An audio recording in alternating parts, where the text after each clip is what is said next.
72,000 நாடி நரம்புகளில் உள்ள கர்மாக்களை களைய அன்னை சகுந்தலா அவர்கள் நடத்தும் ஆன்லைன் முத்திரை வகுப்பில் இணைவோம். தொடர்புக்கு கீழே உள்ள எண்களை அணுகவும் அல்லது வாட்ஸ்அப் குரூப்பில் இணையலாம்.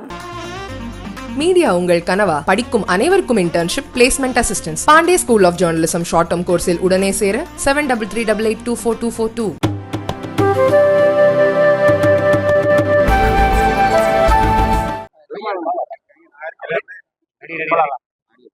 தமிழகத்துல 40க்கு 40 இருக்கீங்க. அதே மாதிரி உத்தரப்பிரதேசத்துலயும் அதிகபட்சமான வாக்குகள் எப்படி பார்க்குறீங்க?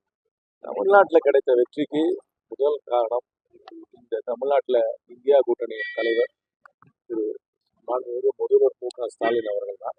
அவருடைய நலத்திட்டம், அவருடைய அணுகுமுறை, தமிழ்நாட்டு மக்கள் மாநிலங்களை மதிக்கின்ற அரசாங்கம் வேண்டும் என்பதற்காக, மதச்சார்பற்ற அரசாங்கம் மத்தியில் வேண்டும் என்பதற்காக இந்தியா கூட்டணிக்கு, திராவிட முன்னேற்ற கழக தலைமையிலான கூட்டணிக்கு அத்தனை தொகுதிகளில் நாங்கள் எதிர்பார்ப்பது போல வாக்களித்து வெற்றி பெற்று செய்திருக்கிறார்கள். அதற்காக அனைத்து மக்களுக்கும் உங்களுடைய மனமார்ந்த நன்றி. குறிப்பாக நான் போட்டியிட்ட சிவகங்கை நாடாளுமன்ற தொகுதியில் வாக்காளருக்கு நன்றியை தெரிவித்துக் கொள்கிறேன். உத்தரப்பிரதேசத்துல மக்கள் ஜனநாயகம் தன்னுடைய பாணியில எப்படி ஒரு சர்வாதிகாரிக்கு ஆணவத்தோடு செயல்படுபவர்களுக்கு தலையில கொட்டுமோ, அதே போல ஒரு நறுக்கென்று ஒரு கொட்டு வைத்திருக்கிறார்கள். குறிப்பாக அவர்கள் அயோத்தியாவில் வைத்த கொட்டு நிச்சயமாக வலிக்கும் என்று நான் நம்புகிறேன். தமிழகத்துல பாத்தீங்கன்னா அதிமுகவோட பாஜக அதிக வாக்குகள் வாங்கியிருக்காங்க. சராசரியா நீங்க பார்க்கும்போது 2,000 பிடிச்சிருக்காங்க. அதிமுக ஒரு பெரிய அரசியல் கட்சி. அதோடைய சின்ன கிராம தலைவருக்கு போயிருக்கு. அதற்கு தொண்டர்கள் இருக்கிறார்கள். அதை நான் எந்த காலத்திலும் குறைத்து மதிப்பிட மாட்டேன்.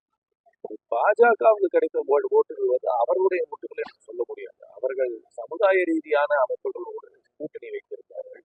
அந்த சமுதாயத்தை சார்ந்தவர்களை அவர்கள் வேட்பாளர்களாக பல தொகுதிகளிலே போட்டியிட வைத்தார்கள். அதனால இது முழுமையாக பாஜகவுடைய ஓட்டு என்று நான் ஏற்றுக்கொள்ள மாட்டேன். ஆனால் அவர்கள் வாக்குகள் வாங்கியிருக்கிறார்கள் சில பாக்கெட்டுகளில் என்பதை ஏற்றுக்கொள்கிறேன். ஆனால் அவர்கள் வாங்குகிற வாக்கு முழுமையாக அவர்களுடைய வாக்கு என்பதை நான் ஏற்றுக்கொள்ள மாட்டேன். ஏன்னா சமுதாய ரீதியாக, அரசியல் ரீதியான வாக்குகள் கிடையாது.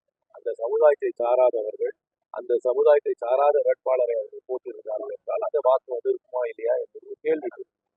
அதே போலதான் அவர் அந்த அமைப்புகள் போதுடன் அவர்கள் கூட்டணி வைக்காமல் இருந்தார்கள் என்றால் அந்த வாக்கு அவர்களுக்கு வந்திருக்காங்க. அவருடைய வாக்குகள் என்பதை நான் ஏற்றுக்கொள்ள முடியும்.